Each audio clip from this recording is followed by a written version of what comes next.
right, Chris Bailey, welcome to the Plant Yourself podcast. Good day to you, sir. How are you?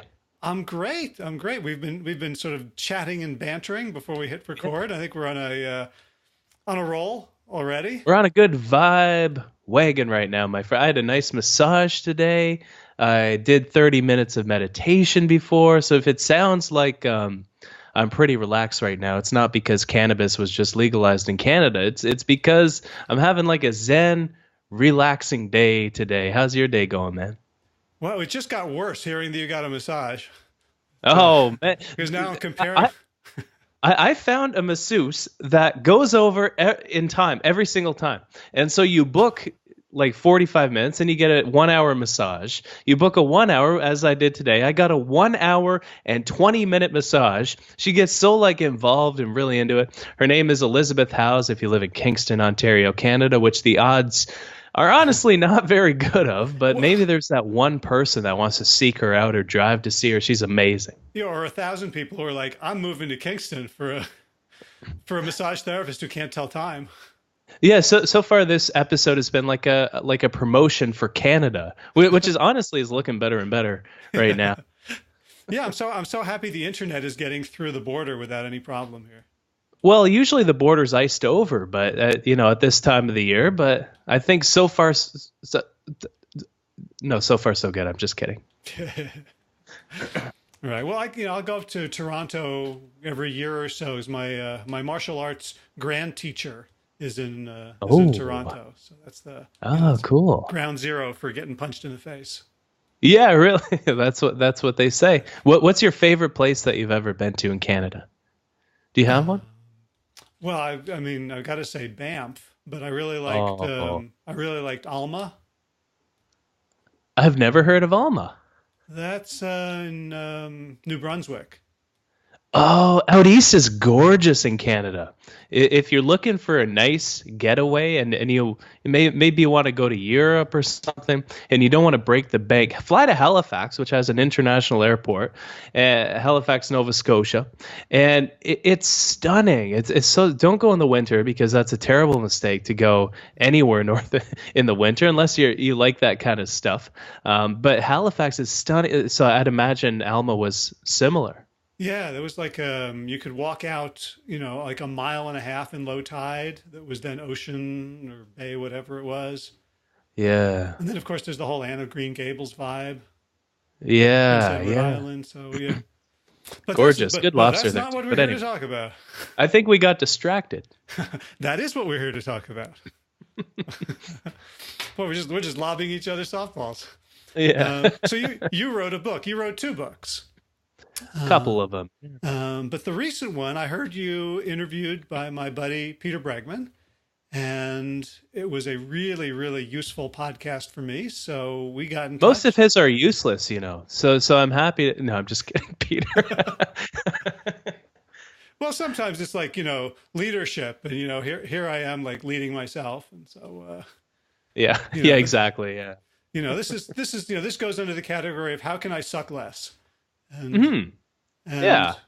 Ultimately, that's what we're all trying to do. We're all sucking pretty, no, we're doing okay. And this is honestly something that I think a lot of people come to productivity thinking is, oh, I'm so unproductive or I'm so distracted, I'm so overwhelmed. But most people are like that, and we're so hard on ourselves because the very idea that we want to invest in our productivity implies on some level that we're not entirely satisfied with what we're doing already, what we're already accomplishing, the lives we're already living, the jobs we're already working. And so I think, it's striking that balance. So we need to become more focused. That's why I wrote a book on focus, because I found myself distracted when I was trying to work. So I thought, if I'm as somebody who's really into productivity distracted, maybe other people are too. Maybe there's a part of the picture I'm missing here.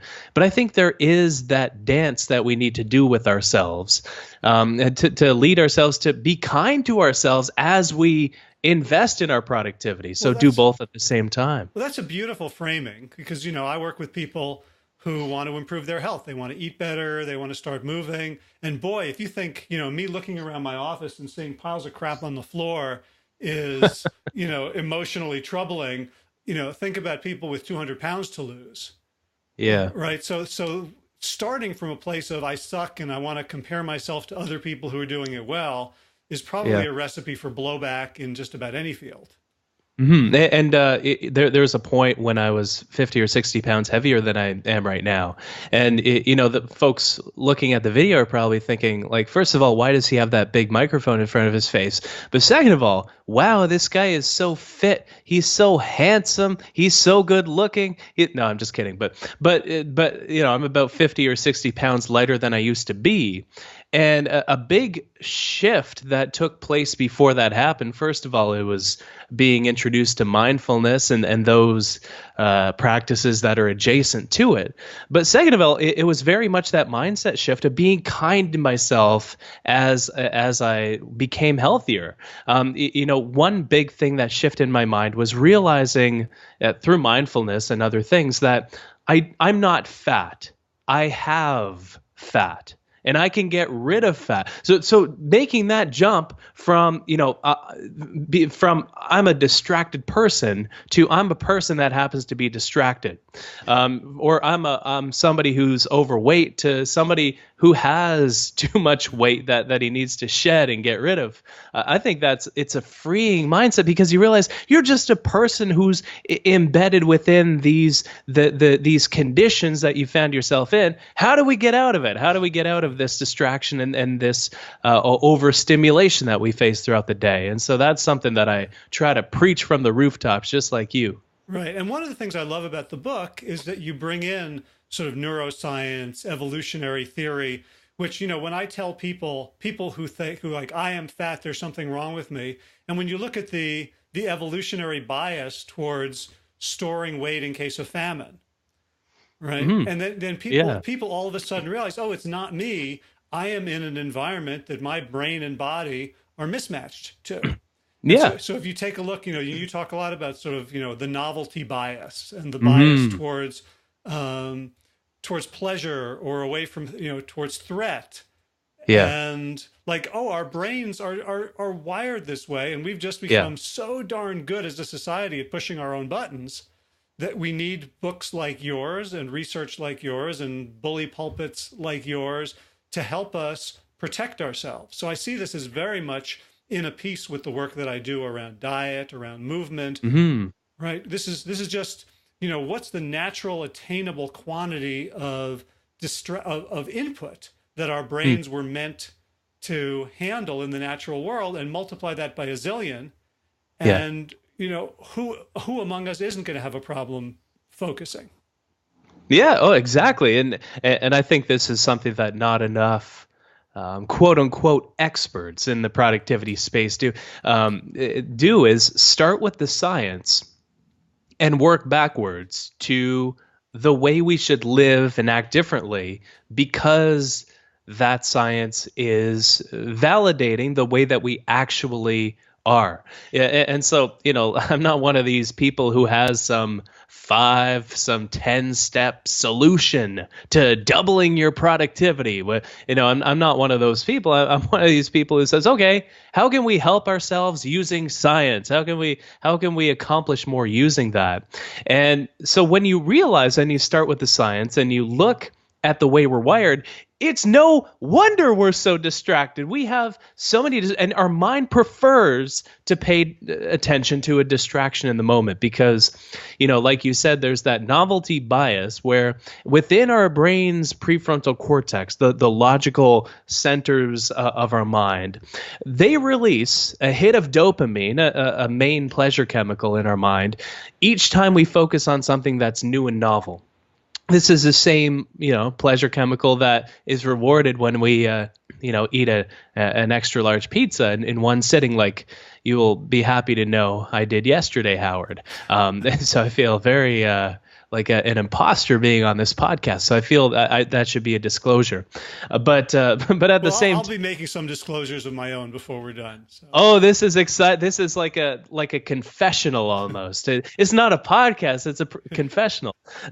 but like when you realize that we have this novelty bias that rewards us with a hit of dopamine for each new and novel thing at which we direct our attention, you realize, okay, this is an uphill battle because at any one moment, our mind is drawn, in addition to anything that's novel, to anything that is pleasurable or threatening. So you think, what is pleasurable? What is novel? What is threatening? Well, something novel is our phone, which is attached at our hip throughout the day. Something pleasurable are the social media websites we visit that we naturally want to pay attention to. Something threatening, the news. We're bombarded by information and news, and when we have so much information that we could direct our attention at in the moment, we gravitate to anything that is one of these three characteristics. We gravitate to the pleasurable, to the threatening, to the novel. Become yourself as you in greater productivity. This is a great way and reason to do so because we face this uphill battle. All right. So I'm just getting a poor network connection sign, so I think we may have to switch. We may have to switch to audio only at this point. All right, let's do it. This will be a 10-minute teaser for the. It was nice to see you. Yeah. Well, we'll connect again at the end. Yeah. So what do I do here? I turn off my video. Oh, your beautiful face is fine. No. Yeah. It's funny you're such good friends with Peter because you both have really nice teeth. Like, this is the nicest teeth I've ever seen. My goodness. Thank you. Mine were not cheap. No. You've poured a lot of money into that mouth. Maybe Peter has too, and he just doesn't want to say. Well, I had braces twice. I had them like when I was in junior high, and then I got them again the end of high school and college. So they man! So you've put in the time. Yeah. Yeah, I don't want to go there. So did you get most of what I just said, or let's see. You were talking about the three things. You finished with the news is threatening, and then you gave us the answer, and that was what I missed. Okay. Let me try to give you something that you can cut in here. Okay. And our attention naturally gravitates to anything that's novel, like the news, for example. And when we're bombarded by so many different things at which we could direct our attention at any one moment, what this means is that our mind is going to be drawn to what's novel, what's pleasurable, what's threatening. We're going to pay attention to the news instead of an Excel budget sheet that we happen to be updating. We're going to pay attention to our phone instead of a Word document, the report that we're writing in there. We're going to pay attention to social media instead of something that we truly ought and want to be doing. But this isn't our fault, and I think we need to internalize that idea. Yep, absolutely. And so when we're thinking about productivity, originally I was thinking about it just in terms of getting my work done, but as I went through the book, I realized the costs of being distracted are far greater. And here's my confessional is, I generally eat a very, very clean diet, but it was American Thanksgiving here last week, and we have a tofurkey, which is a giant lump of something plant-based with a rich gravy. And it turns out that while I was on another call, I had a slice and I ate most of the gravy. And my wife when you were doing a podcast? No. Well, I was just. I feel this is why you turned the video off, because you don't want me to see you stuffing down bites of some tofurkey. Yeah, no, I try not to chew loudly during the actual podcast. This was actually just a call with someone. Okay. And so you can mute strategically. Yes. Keep the iPhone open, mutes the top left button while I chew loudly. Yes. And I realized when I eat normal food, I take my time. I don't try to multitask. But here I was right before this interview with you talking about distraction and focus. And I had just selfishly used up all the gravy and onions. So that now there was this lump of whatever soy wheat gloop with no yumminess next to it. And, that's what I left for my wife. I'm like this. Here, have this gloop, honey. This distractedness is more than just productivity. So I wondered if we could kind of frame the topic of the book and why you got into it in terms of like what are the costs, Yeah. especially these days, of having our attention fragmented and having its will dictated by externals and the Yeah. like culture and people with agendas. Yeah, people do have agendas. You know, they A/B test the perfect color of a notification that gets our attention a bit more, 0.1% more than a different color. And I'm not one of these people who thinks corporations are evil, but the incentives that they have are to maximize your time in the app. And so when you couple the fact that companies like Facebook, like Instagram, like Twitter, they make more money for the more minutes you spend inside their app because they make more money in advertising, you realize, okay, and you couple that with machine learning and artificial intelligence where, they can realize that everybody who likes the band AC/DC likes this, and so it gets complicated when all these people are clamoring for our attention. But, the one sentence that I think summarizes the book is that the state of our attention determines the state of our lives. And the quality of our attention and how much control we have over it is correlated with many, many different variables, such as how productive we are, such as how creative we are, such as how happy we are, and even how satisfied we are with our lives overall. That there was one of my favorite studies. It's a sadder study, I'll warn you, but it's one of my favorites because of how vivid it makes this idea. This study examined two groups of people. The first group of people watched 6 or more hours of news coverage about the Boston Marathon bombings. I think they happened in 2013, and they compared this group of people against folks who were running in the actual marathon. And what they found, what the team of researchers found, was that those people who watched 6 or more hours of news coverage about the Boston Marathon bombings were more likely to develop PTSD than somebody who was at the bombing and personally affected by it.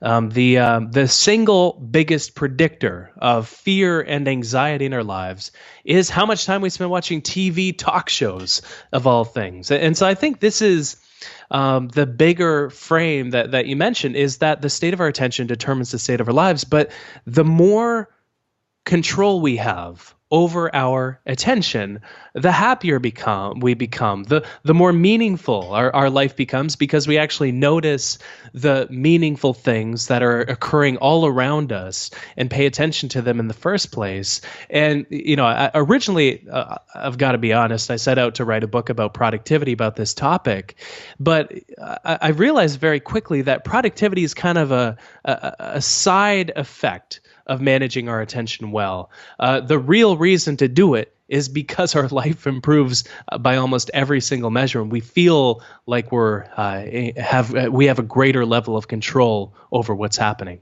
Yeah, in that way, it occurs to me that, when we work with people who are overweight, that we talk about, their weight in the same way. Like what they want is to, wear the size 4. And we encourage them to think about the weight loss as a side effect of doing the right things and not as the goal. And it seems like productivity is sort of the bonus of a life well lived. Yeah, it's so funny. You set out to do these things, but you end up somewhere else. Yeah, you set out to lose weight, but you realize that exercise makes you feel amazing and that you're always happy that you do it, and that eating less, you have more energy when you do so because you're overeating most of the time, like I was doing with the extra large pizza yesterday. It's these simple little epiphanies, and that was definitely that's fascinating.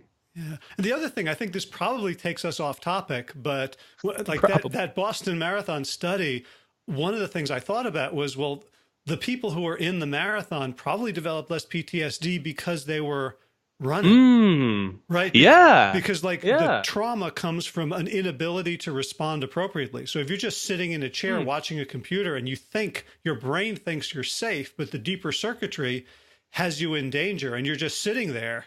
That's like, a friend of mine had a PTSD from being trapped in a burning car. He couldn't get his seatbelt off. And it was the inability to respond that was the trigger, as opposed to just being in a horrific and dangerous situation.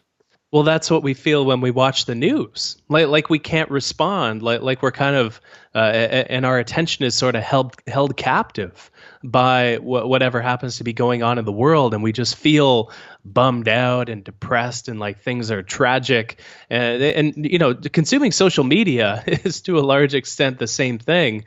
I stopped using Twitter a while back. Maybe I check in once every day or two instead of multiple times every day, because I realized it simply made me sad. And this is something that I don't think we think enough about or acknowledge and check ourselves on enough, frankly, is, okay, so we're distracted quite a lot throughout the day. We all know that. Most of us are working in this state of overstimulation and over distraction. But how do the different things that we pay attention to make us feel? How does Instagram make you feel versus Facebook? How does Twitter make you feel versus watching the news? Which of these actually makes you happy? Arden, my fiance, we were hanging out in the living room the other day, and she was just kind of tapping around on her phone. And I said, like, baby, what are you doing there? You look miserable. No offense, but you don't look happy right now. And she said, oh, I'm on Tinder. No, she wasn't on Tinder. She was on Instagram. and I think, Instagram is the most wholesome social media application that I can possibly think of. It's full of nice lattes and fitness models and these wonderful little videos where they make an entire meal and everything shrinks down and suddenly you have this beautiful cheesecake that came to life in like 10 seconds because you're watching BuzzFeed Tasty, which is one of my favorite channels on Instagram. But she was watching and consuming stuff like this, and I thought, out of any social media site, Instagram makes me the happiest by a large margin. So what does it say that when she was looking at it, she felt inadequate, or she felt unhappy when she was looking at all these colorful pictures? And I think it really is the fact that we mindlessly stimulate ourselves without intent behind what we're doing. One of the most alarming statistics that I encountered in writing the book, it was conducted by Microsoft, who looked at their employees and how they worked. And what they found was that when somebody was working in front of a computer, they focused on one thing for just 40 seconds before they switched to doing something else. And if you find that hard to believe, maybe look at what happens often when you first wake up. Maybe your phone wakes you up, and so that's your alarm, and then you see that 2 emails came in overnight, so you check your email, then you go to Instagram and then Facebook because you got a notification there, and then you get a tweet at you, and before you know it, half an hour has gone by and you've bounced around between a loop of applications every 40 seconds or so. And this is the way that we live our lives. And so it's no wonder that our minds are overstimulated and that we find it difficult to do a deeper level of work, that we find it difficult to focus. It's the way that we live throughout the day. Right. And there's a paradox there that seems fairly juicy when you talk about, we're getting hits of dopamine, right? This pleasure juice, reward for doing the very thing that's making Arden unhappy. Mm-hmm. So I think, there's, and we certainly see this, in my work around food, that, especially addictions to different substances, people are miserable in general. Yeah. But they're getting enough pleasure in the moment to kind of drown out the misery. Yeah, and I remember that when I was overweight myself, where and I think sometimes today I see somebody eating a juicy cheeseburger, or I see them eating a funnel cake or something. I think, man, I want a funnel cake because I'm on a fast or something. And then I think back to when I was 50 or 60 pounds heavier and I had those same habits of drowning out whatever I was feeling by eating too much. I realized I didn't really enjoy things as much as I do now, because there's less of a contrast between it's like if you're like exceedingly, like you're a billionaire, where you just get adjusted to the life that you have, and then the studies show that you become just as happy as everybody else. But you don't learn this, and you think, man, this can't be true until you become a billionaire. You can have all the food in the world, but not appreciate any of it if that's what you eat all the time. And so that's something, like, if you want to make food taste better, eat less of the stuff that makes you feel bad, because the contrast alone will make it so much more tasty. And focus on it. Like, for God's sakes, but this is something that I've realized on meditation retreat a lot of the times, is food never tastes as good as it does during a meditation retreat. I know, where do they get those cooks? They're amazing. Right? Yeah, they're the most, when it's like some just like college kid who he's like making mac and cheese or something. And it's like, oh my God, like no meal will taste as good as the meal you focus on with 100% of your attention. Right. And the best meal I ever had was steamed zucchini after a 7-day water fast. Oh, yes. That sounds tasty. I was like fireworks. Yeah, because there's that beautiful contrast, and you actually notice it. You pay attention. You don't just scarf it down like the Thanksgiving leftovers. So one of the things I made note of to bring into my work from your book was, and you were talking about it in terms of funnel cake in the book, this idea of second and third order consequences, which I love so much as a habit. Can you talk about that? Yeah, for sure. So there's always the first order consequences of everything that we do. It's it's just the consequences of an action that we take, or something that we say, or something along those lines. And so in the book, I use the example of eating a funnel cake. So, a first order consequence of eating a funnel cake is that you enjoy the funnel cake. But when you look a bit deeper, there are deeper consequences to everything we say, to everything we do, everything we think, even, especially when we believe the thoughts that are flying through our head, even though so many of them are random. And eating a funnel cake, like, a second order consequence of that might be that you break a new diet regimen that you just started.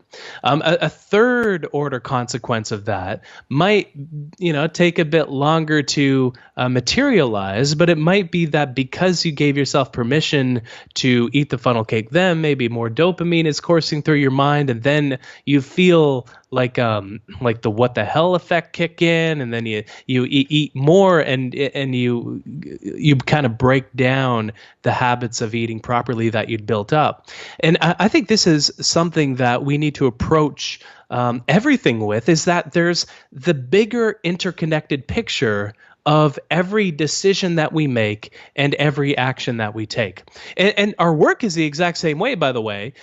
Take, for example, if you're deciding between doing a bit more email and mentoring a new employee that joins your team. So email feels very urgent, which makes it feel important, more important than it actually is. And so we tend to it, and a first order consequence of that is we relieve the stress. We have less email in our inbox. But when you look at the deeper consequences of us answering some email, usually there aren't any, unless we send a yes reply to marry someone. I don't know. Most people don't propose over email. No, that's done via like Facebook message, I think. Yeah, Facebook message or text message is a bit more intimate, which is kind of nice. Or just FaceTime somebody, which is, you gotta up the richness of the communications. But mentoring a new employee, first order consequence of that is maybe they got off your case, they stopped asking too many questions. But a second order consequence of that might mean that the new people that just joined along with that person ask fewer questions, and your group becomes more productive overall. A third order consequence of that, something deeper, somebody might feel that connection with you. Somebody might become your mentee. So somebody might stay in your team for twice as long because you gave them the time and the attention. And so what feels more urgent between our email and mentoring somebody new? email obviously feels more urgent, but when you look at the deeper consequences of doing each of those things, mentoring a new employee, for every minute we spend mentoring a new employee, that minute is worth 10 minutes of answering our email, because there are those deeper consequences, and because the connections run deeper than just what's immediately the result of something that we do.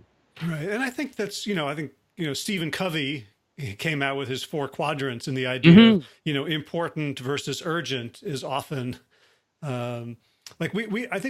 if we take a moment and think about it, we would probably, most of us, come to this conclusion, but not in the moment, right? In the moment, we make decisions in the same way that we plan our diet, and we have all these good intentions, or we're going to go running.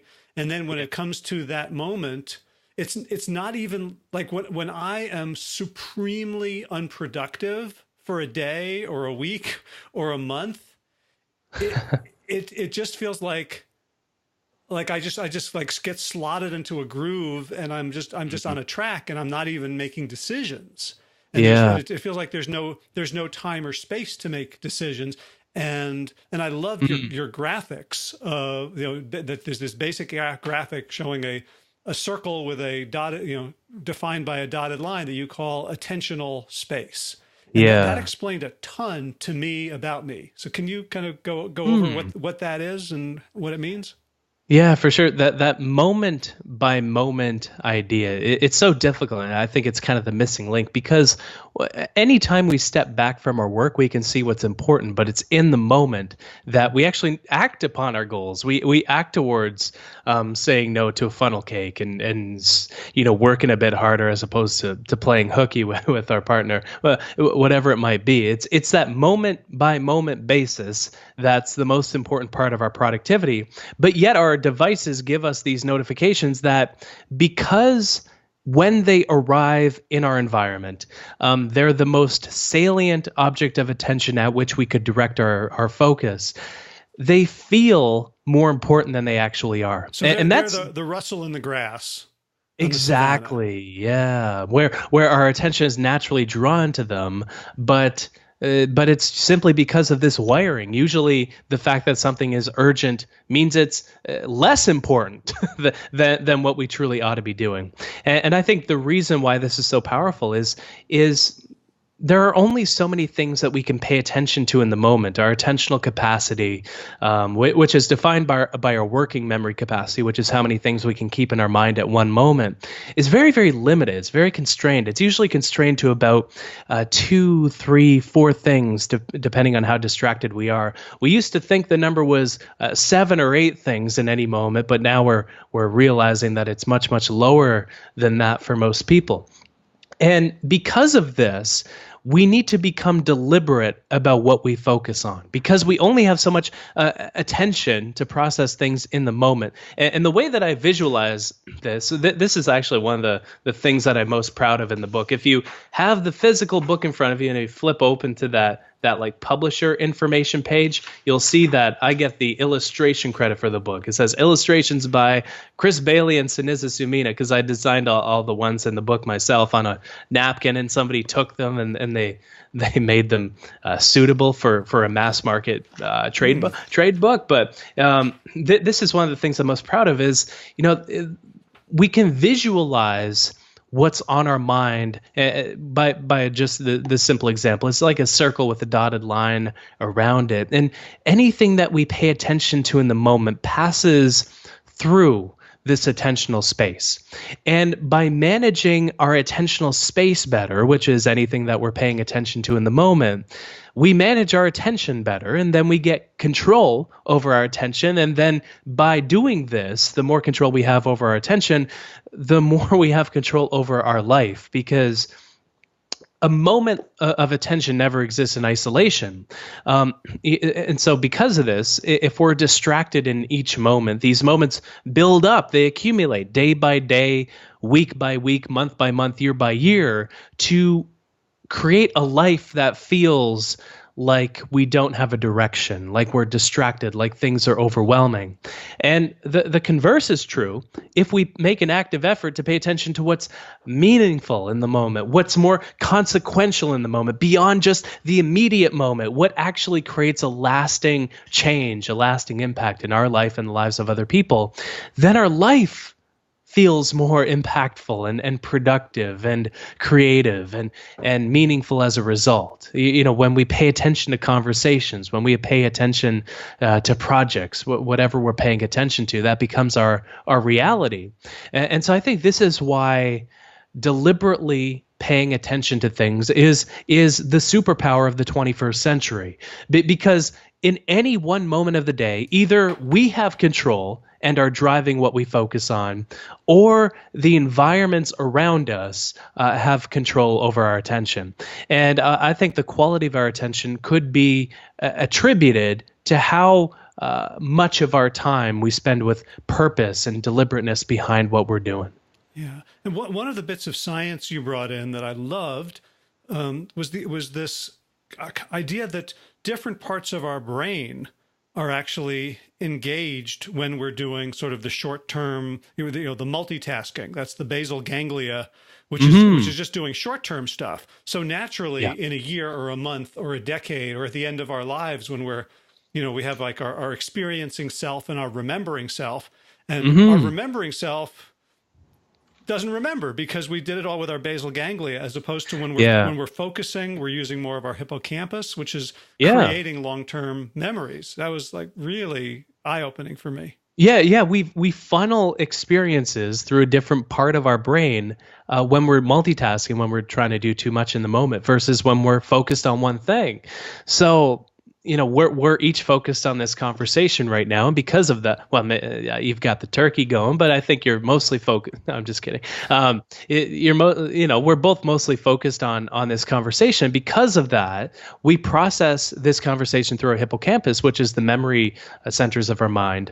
But our basal ganglia, which are responsible for rote habits. This is where habits are stored in our mind. We process what we're experiencing through our basal ganglia when we're multitasking, when we're doing too many things in the moment, or even more than one thing in the moment, because we can't actively focus on more than one thing. But so we just rapidly switch between them, and then kind of like a movie where it's a bunch of frames stacked upon one another, which creates the illusion of movement. That's all multitasking is we switch rapidly back and forth so often that we feel like we're doing two things at the same time, when we're compromising our performance of both. But by the way, though, if you're multitasking with something that is a habit, that doesn't require much thought, that doesn't, you don't really care to remember, I'm under the category of people who will say that that's okay to multitask with. And I know everybody doesn't agree, but I think when you start with the science and work backwards to how you should do things, the science does agree with this. So say, for example, if you're listening to this podcast and you're doing some chores or you're folding laundry, because one is physical and one is oral, AURAL. What that means is that you process the two experiences with a different part of your brain. You can do the laundry folding largely on autopilot mode. You don't really need to devote much conscious attention to it, because once you initiate any habit consciously, your brain runs through the rest of the experience largely on autopilot mode. You don't need to think about it. And because of that, you can be listening to the podcast right now. And I think this is something that we need to take to heart, is some things we don't really care about. Some things aren't meaningful. Doing chores, doing the laundry, doing the dishes. I don't really care to remember these things. I think they can be meaningful experiences when you do them mindfully. But if you'd rather be paying attention to a podcast, then that's fine, I think. But make sure that you don't try to do more than one meaningful thing in the moment, or more than one thing that requires you to focus on it to do it well, because your performance will most definitely suffer in those cases. Right. It's funny because when I was reading about that, one of the examples you gave of a sort of a mindless task that you can do other things while, like, listen to a podcast, was shopping. And I was thinking, oh no, I could never. Like I'm always like looking at which stalk of broccoli and label reading like I would just like when I try to go shopping and I'm on a phone call, I just sort of wander. I try to find the aisles where nobody else is because I know I can't get out of there. I think that shows more about the quality of our diets than anything. No, I feel I've been harsh on my diet. I eat pretty well. I eat pretty cleanly, but to me, broccoli is broccoli. I think I'm missing out on something there. Yeah, well, when it's brown and slimy, it's probably time to leave that one and get a different stock. Oh, really? So, yeah, I didn't know that. Well, you guys have the most amazing greenhouses up there, right? You probably get fresh stuff all year round with your well they're all. Yeah, with our newfangled Canadian technology, they're all growing cannabis now that it's legal. No, I'm just kidding. But the produce is always really good here. It's the most, I think gratitude, this is like not related to anything that's related to this conversation, but I think gratitude is one of the most beautiful things in the world. Like it's kind of a gateway to happiness. Wait, I'll make the connection. Happier people, research shows, are 31% more focused and productive than other people because happiness it actually increases the size of our attentional space, which allows us to process more in the moment. Finally, we have justification for being happy. Ooh, thank God, because I thought it was all for nothing, man. But gratitude is one of the most beautiful practices that you can think of, and the reason this comes to mind is when Arden and I, every night, we recall a few things that we're grateful for, whether from that day or in each other and the world around us. And yesterday we were talking about being able. It's snowing right now outside my window, and being able to go to the store and get a pomegranate, which doesn't grow anywhere near Canada, as far as I'm aware. Pretty bad at geography, but you can get all these things that aren't even from Canada across the street, and you can eat whatever whatever healthy foods you want pretty much any time of the year. Like, what a beautiful world that we live in. We have so much to be grateful for around us, but that's not related to anything. Actually, it is. It totally is. I mean, so gratitude might be the ultimate use of our attention, and you talk about like intention is the bouncer for attention. Yeah. Right. So if we're just on, Instagram scrolling mindlessly, watching cheesecakes appear on Tasty versus, because let me just take a moment and look around my office with the word gratitude in my ear, and I see it totally differently. I mean, I can look and see, like, there's, behind me is a bookshelf of many of the books are by people that I've had the privilege to interview. And I'm like, oh my God, how lucky am I to have these connections, or looking at the camera that I can afford. That allows me to do this stuff, like all this stuff. Like I came into my office thinking I'm going to do this podcast with Chris Bailey, and my office is a shithole. like, oh man, I feel like such a fraud. And now I'm looking at it and I'm seeing my Martin guitar. Yeah. I'm seeing a really nice running headlamp. Like this, like, just gratitude has transformed. It's like the best Instagram filter ever for the photograph of my office. Yeah. And maybe this is the problem, but when you're on Instagram, you see everything through the lens of not having what everybody else has. But when you look around you, those are things you have already. Those are things that are already in your life. I have this, my Turtle Edwards in the office here. I've got speakers, a soundproofed office, beautiful plants, a piano, kettlebells up in here. And we have so much to be grateful for. We just need to notice it in the first place. I talk about happiness actually quite a bit in the book because it's so vital to invest in it as we invest in our productivity. Well, one simple way to kind of pat yourself on the back, one of my favorite ways is keeping an accomplishments list. And so throughout the week, maybe at the end of each day, you write down one or two things what you accomplished that day. And they don't have to be massive. They don't have to be, I wrote 10,000 words and I did a great interview with somebody.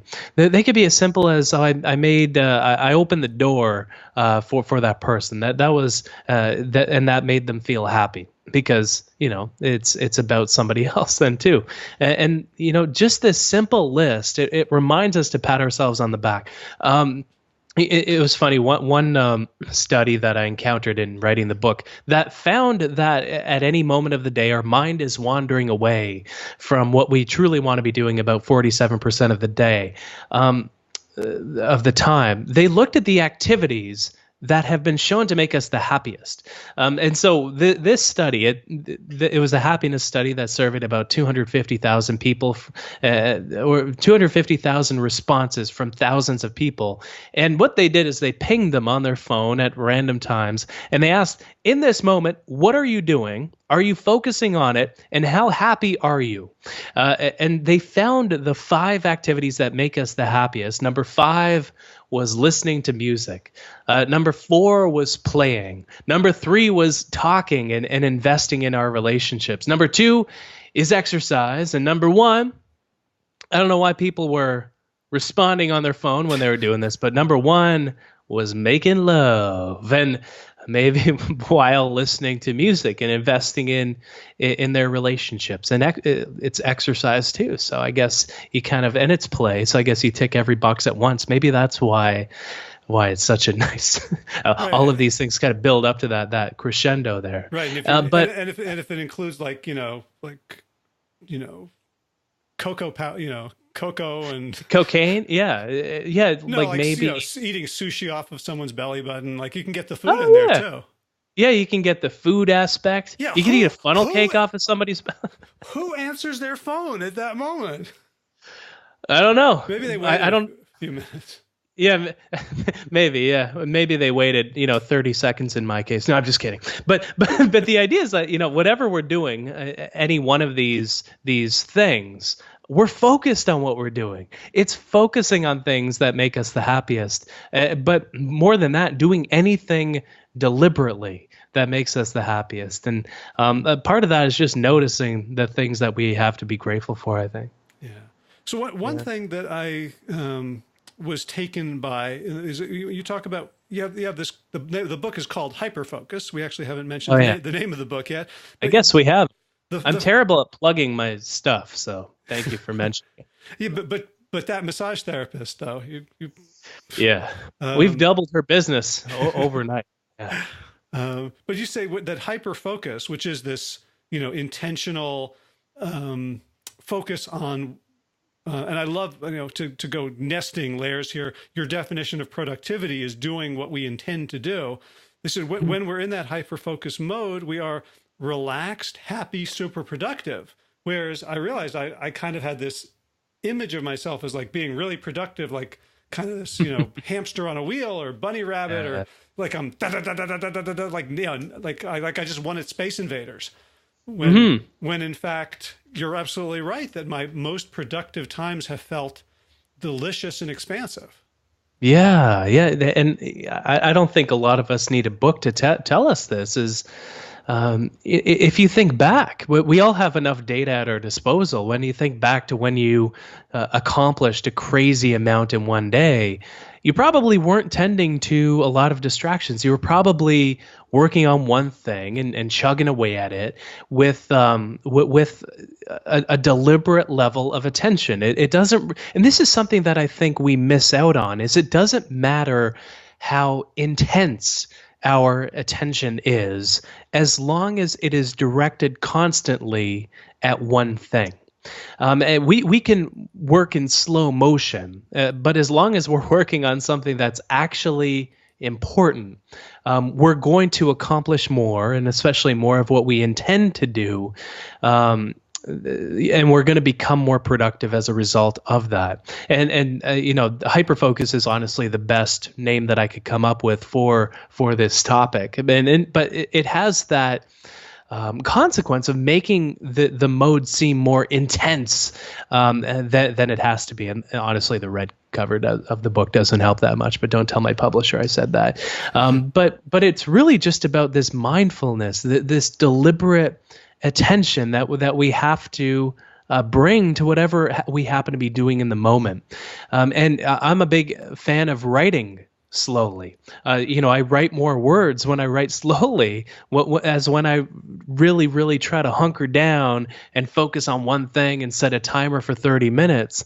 I find instead, if I'm writing for 60 minutes, I actually do write more than twice the amount of words, given it's double the amount of time, because we're able, what we lose in speed, we make up for in how much more deliberately we manage our attention. And that's everything right now, especially when we have all these distractions coming in. If we can work in a slower way, but maintain our focus and our drive toward doing one thing, it doesn't matter that we work a bit more slowly, because we're also able to work with greater intention.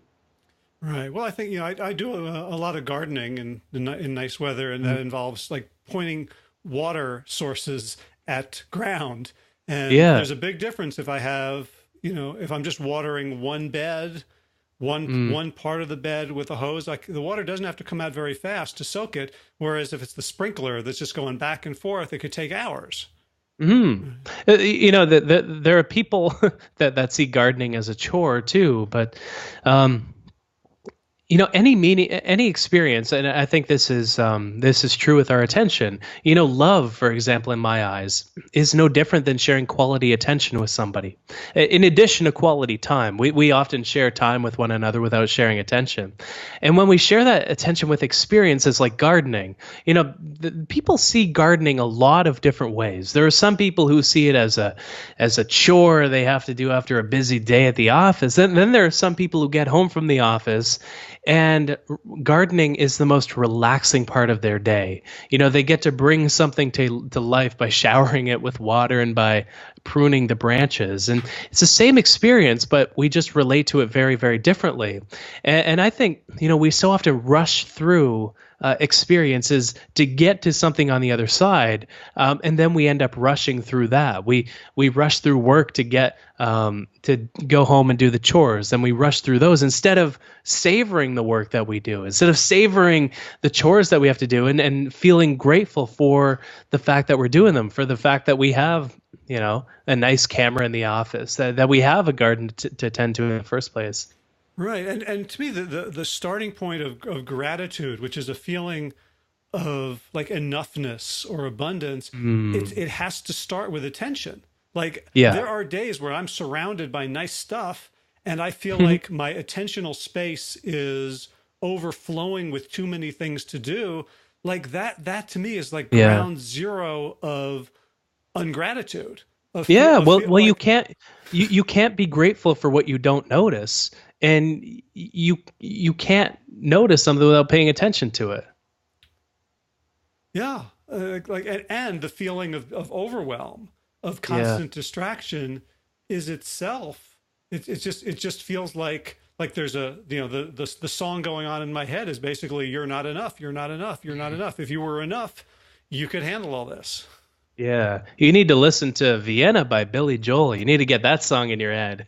Oh, Vienna Slow waits down, for you crazy child. Yeah, Vienna always waits. Vienna's right now. Whatever we're doing, we just need to see it. My wife had a dachshund named Vienna when she was a kid. Oh man, I think if there's any one song that has to do with productivity, it's Vienna by Billy Joel. Or you Can't Hurry Love. Oh, who's that by? Is that Billy Joel? No, it's not. Is it Diana Ross and the Supremes? Someone's going to write in if I'm wrong. Yeah, don't be wrong about a song. Phil Collins, man. It's Phil Collins, Diana Ross. Or the Supremes? Maybe you're thinking of the Supremes? I see here. I'd play you a bar, but then this will get flagged for copyright violation. Yeah, if I sing it, no one will have that problem. Nobody would also recognize the song either, so they have that problem. Anyway, so here's what I was thinking we could do, and I don't want to say like I'm looking through all the notes I took on the book, and so for people who are listening to this thinking I got it, believe me, you don't got it. Like there are so many beautiful little exercises and suggestions and tips and tricks. Like this is a really, really rich dive. So anyone What who's percent of the book would you say we got to in the notes? Just out of curiosity. 7. Oh, okay. I That's think a we low covered number. some top Yeah. line stuff, but Hmm. we haven't really got. But what I'd love to do is I'm looking at my window at a new office shed being built, and basically I had this built for a couple of reasons. One is I have adult children who are sort of semi living at home a lot of the time, and like this because this is a bedroom. Like there's a lot of ill feeling that one of my children's basically living in a closet. Yeah, Another is I do a lot of like Harry podcasting. Potter. Yeah, but Yeah, but not. it's a Yeah. ranch house. There's not even stairs.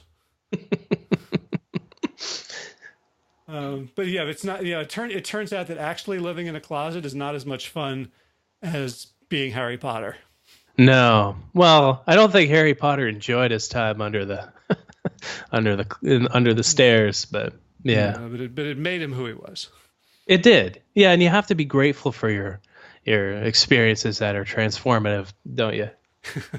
The other problem is it's right next to the bathroom. People like vacuum, and whenever I'm podcasting, I'm like shush shush shush shush, shush. And also like really the thing is like this is where my attention goes to die when I'm not working. It's like 7 o'clock at night. I'll still find myself in here checking email, going on Slack, doing little things, and so I thought get it out of the Yeah. house. And then I thought, okay, 12 by 12, like slightly bigger than this room, and I'm going to have all my stuff. And then I read your book, and I'm like, I don't want to do that.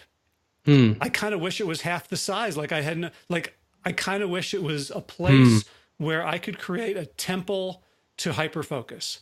And I'm wondering if you can help me think that through. Yeah, I really like that. I think the key in the environment around you is to have nothing that would consume your full attention if you focus on it. And more than that, nothing that calls out for your attention should you focus on it. So in my office here, my phone isn't here, my tablet isn't here. My tablet I use as a distractions device. And so I do all my email on that unless I have to send some attachments, which is difficult to do on the iPad, but I'm getting better at it. And so I would say that would be the one thing is be very, very thoughtful about the devices you have in there. But besides that, get some good speakers in there. I would say, in case you want to listen to some classical music, some beautiful classical music. Everybody finds music impacts their productivity and their focus differently. It depends on how familiar the music sounds to you, and how simple it is. So music that's simple and familiar. I listen to classical music or depressing Ed Sheeran songs on repeat one for most of the day, but that can help. Having a convertible desk will help to kind of get you moving a little bit. Having a meditation cushion. It's one of my favorite things. If I need a break throughout the day, my meditation cushion, I'm touching it with my foot right now. Have some plants, some noise canceling headphones in case there's too much noise around you. And be very, very thoughtful about the environment that you're in, because it matters so much. Okay. What have you decided to do differently because of the book? Well, so one thing is I have a book problem, right? So as a podcaster, I either buy or get 5 to 10 books a month, and I love them all. And and this is I'm not the Library of Congress. No. I've bought additional bookshelves so that like they're like metastasizing around my walls, Yeah. and like so that's one thing that I'm concerned about is that I've got books here that I will probably never crack open again, and it's just Yeah. like a lot of visual stimulus. Another thing that I'm worried about is my phone. So like I need to talk to people sometimes. So like, do I do that solely by Skype? Like one of the things I like about the phone is I get to walk around. So like I'm not tethered to the little headphone on my computer. Yeah. I saw before we cut off the video, you have looks like ear pods, so you're not wired to your computer. Yeah, I've got some AirPods going on here. But what helps with the phone, I think, get the phone out of there because it's a personalized world of distraction, and Skype isn't that distracting. It's kind of singular in its purpose. For dealing with the phone throughout the day, K-Safe. I don't know if you've heard of this. It's a time locking container, and it's designed for it's designed for food. And so if you're like really resisting a chocolate bar or something, or you want to put the TV remote away or a video game controller away for a little bit, you can lock it in the safe, and in the safe you put the time that you want it to unlock at, and so you can lock something away for 6 hours, whether it's a device or something like that. I feel like I would turn into one of the monkeys at the beginning of 2001 if I had a device in that safe. I would just be like bouncing all over it, trying to figure out how to. I've been like poking it with safety pins and. Oh man, yeah, it's like a new age marshmallow test. But yeah, this is something that would be helpful if you find that you want to have the phone nearby, but you don't want a personalized world. But I would recommend doing Skype. That's how I do all my phone calls because our phone.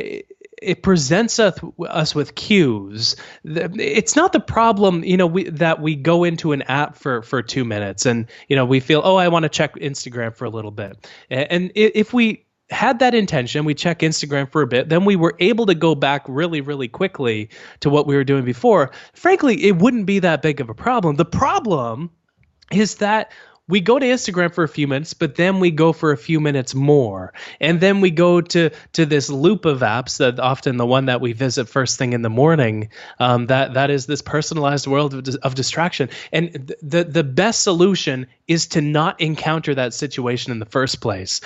Set up some screen time features on your phone. Here's a nice compromise. Most phones have a grayscale mode, grayscale. What this does, it's the most least known feature of most phones, but yet I find that this feature cuts the amount of time I spend on my phone in half while not changing any of the functionality. And it's usually a setting that's buried in the accessibility panel of your phone. Yeah, but I wish they could do that with like M&Ms. People would find it much easier. That would be amazing. Yeah, the M&Ms would be so boring. But the feature turns your phone screen black and white. And so there's no color. And so there isn't that color psychology, which is hooking your attention. And Instagram and other apps become far less stimulating when they're in black and white. And so maybe that's a good middle ground for the. Okay, great. So the phone, I think we can handle.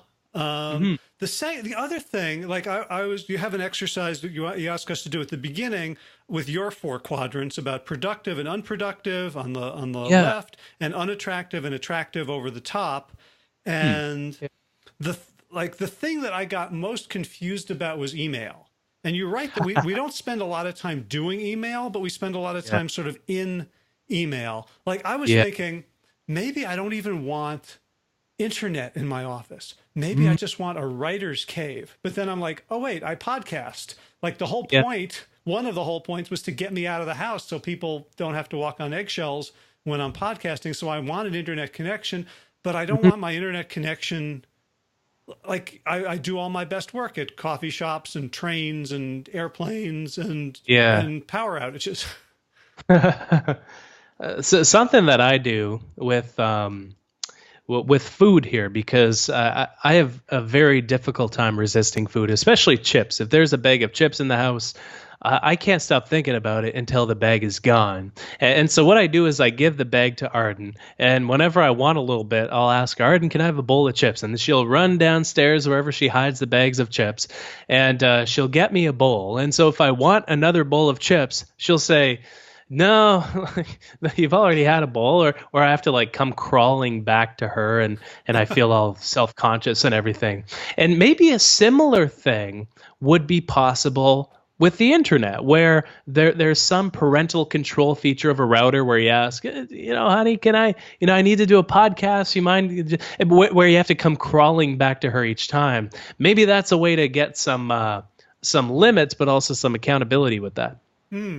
I mean, I was looking at some of the apps you recommend. I guess the first one Hmm. was like freedom.io. Yeah. I'm trying to figure out how to use that. Mm. Part of me, understands how weak my will is compared to all the distractions, and part of me is insulted that I would need a K-safe or a grayscale or an app that Mhm. turns off Yeah. the apps and websites. Like, am I fooling myself? I think you need to enable the app. But and this is something that I've realized myself is that we like to think that we're stronger than we are. But in the moment, we're not as strong as we believe ourselves to be previously. And so in the moment, deciding between, trying to get a six pack by the summertime and get a job promotion too. In the moment, we want nothing more than to order takeout and play hooky. And so there's this mismatch between what's good for us in the short term, or what we want in the immediate term, and what's actually good for us in the medium to long term. And so I think we need to make things easy on ourselves wherever possible. There's a point in writing the book, and I write about this in the book, where I need to enable a distractions blocker whenever I write. I enable an app, either Freedom or Self-Control, where you have to actually restart your computer if you want access to the websites that are your problem points. Like if you want to access the news, you have to physically restart your computer if you want to access it. And what this does, when over the course of one writing session, I just thought, okay, today as an experiment, I'm not going to limit the distractions that I face, and I found myself going to the same old.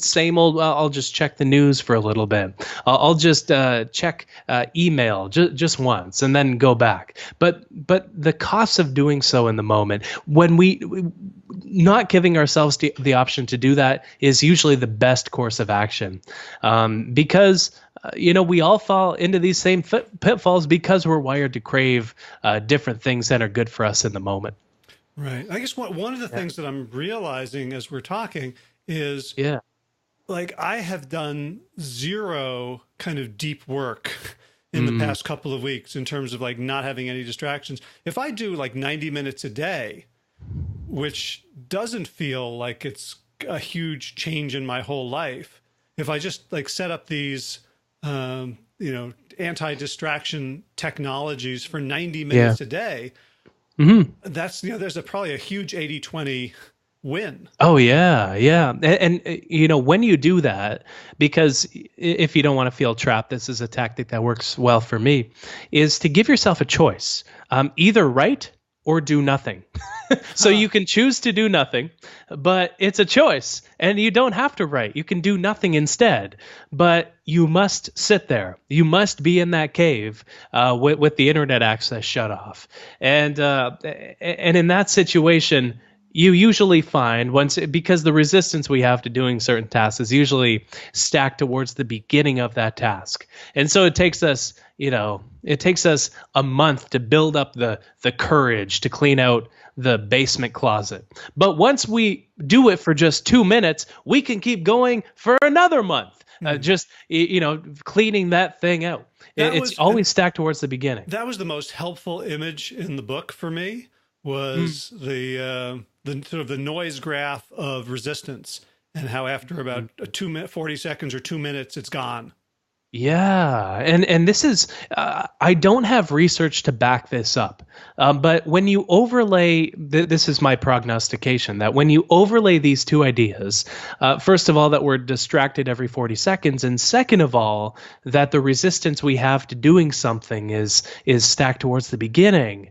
You stack these things on top of one another, and perhaps this is that problem in action, where we feel resistance to doing something. So this is why we distract ourselves every 40 seconds. Then maybe the guilt sets in, or the opposite effect sets in, where we feel bad about not doing something else. So we get another hit of dopamine, we cave into the novelty bias, and then we do something else that isn't work. But I find it a really helpful idea to think about that resistance. But I love the idea of doing nothing as as the alternative. So now the writing becomes the novelty. Yeah, exactly. It's the most novel thing at which you can direct your attention in the moment. Right, because you have this wonderful study about, I guess, 71% of men would prefer to self-administer a painful shock than sit with their own thoughts. Exactly, yeah. And this isn't to say that mind wandering is a bad thing, because this is often when our best ideas come to us, but it's so critical to realize that we can use the repellent effect of that for something productive too. Right. And well, and half of the book is about what you call scatter focus, which is creativity as opposed to productivity. I just have to interrupt you because I have a heart out a few minutes ago. Oh, okay. Sorry about that. That's all right. There you are, modeling what you preach about attention and intention. So sorry about. We would have scheduled longer time, but I have another call like right now. Okay, well, let's. Sorry about that. The book is Hyperfocus. Where can people find you quickly? Oh man, yeah. I'm sorry. I always feel rude cutting stuff, but anyway, the book is called Hyperfocus: How to Be More Productive in a World of Distraction, and it's also as an audiobook. If you like the sound of my voice. It's as an audiobook. If you don't like the sound of my voice, there's the physical book with all the beautiful illustrations. And my website is called alifeofproductivity.com, where I write a semi-weekly column. Awesome. Well, you and I hope we'll continue our conversations. Go be punctual right now. And Chris Bailey, thank you so much for this wonderful chat and for all the work you do. Thank you so much for having me, man. That was, let me know when you get the new, I'm going to call it your man cave. But when you get the new man cave hooked up and ready to go, if you do decide to record podcasts out of it, we'll have to chat again. Will do. Look forward to it. Awesome, man. Have fun. Thanks. Bye-bye. See you, man.